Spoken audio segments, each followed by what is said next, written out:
जैसे ही दुश्मन शहर खाली और दरवाजे खुले देखकर अंदर दाखिल हुआ, लाख कोशिशों के बाद भी जिंदा बाहर न निकल पाया।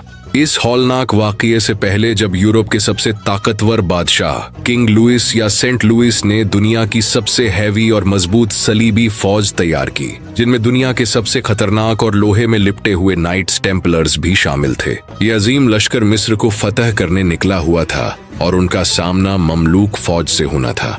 सलीबियों ने दरियाए नील पार कर लिया और अब वो मिस्र के एक अहम शहर अल मंसूराह के दरवाजों तक पहुंच गए। अल मंसूराह शहर के अंदर ममलूक फौज की कमान एक इंतहाई ज़हीन और बेखौफ कमांडर बैबर्स के हाथ में थी, जो बाद में वहां का सुल्तान बना। बैबर्स जानता था कि अगर इन हेवी आर्मर्ड सलीबियों से खुले मैदान में जंग की तो उनके भारी घोड़े और मजबूत आर्मर ममलूक फौज को कुचल देंगे। इसीलिए बैबर्स ने एक ऐसी खौफनाक स्ट्रैटेजी बनाई जिसने दुश्मन को सोचने का मौका तक नहीं दिया।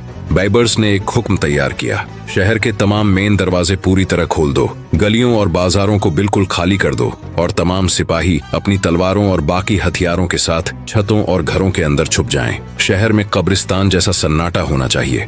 दुश्मन का सबसे आगे आने वाला और ताकतवर हिस्सा किंग लुइस के भाई रॉबर्ट ऑफ आर्टवा की कमान में था। जब रॉबर्ट ने शहर की तरफ देखा तो उसे अपनी आंखों पर यकीन नहीं आया। शहर के सारे अजीम दरवाजे खुले पड़े थे और अंदर कोई फौज नजर नहीं आ रही थी। रॉबर्ट ने घमंड में आकर सोचा कि शायद मुसलमान हमारे दहशत भरी फौज देखकर डर के मारे शहर छोड़कर भाग गए हैं। उसने बाकी फौज और अपने बादशाह का इंतजार किए बिना ही अपने हजारों नाइट्स टेम्पलर को शहर के अंदर हमला करने का हुक्म दे दिया। हजारों लोहे में लिपटे हुए घुड़सवार शहर की तंग गलियों में दाखिल हो गए और जीत के नशे में शहर के बीचों बीच तक पहुंच गए। ठीक उसी वक्त छत पर खड़े बैबर्स ने इशारा किया और ममलूकों ने शहर की गलियां लकड़ियां गिराकर बंद कर दी, जिससे दुश्मन शहर के अंदर बुरी तरह फंस गया। इससे पहले कि दुश्मन को समझ आता कि क्या हुआ, अचानक वो खाली शहर उनके लिए मौत का अजाब बन गया। छतों और खिड़कियों से अचानक हजारों ममलूक सिपाही निकल आए। उन्होंने नीचे फंसी हुई सलीबी फौज पर तीरों और ग्रीक फायर की बारिश शुरू कर दी।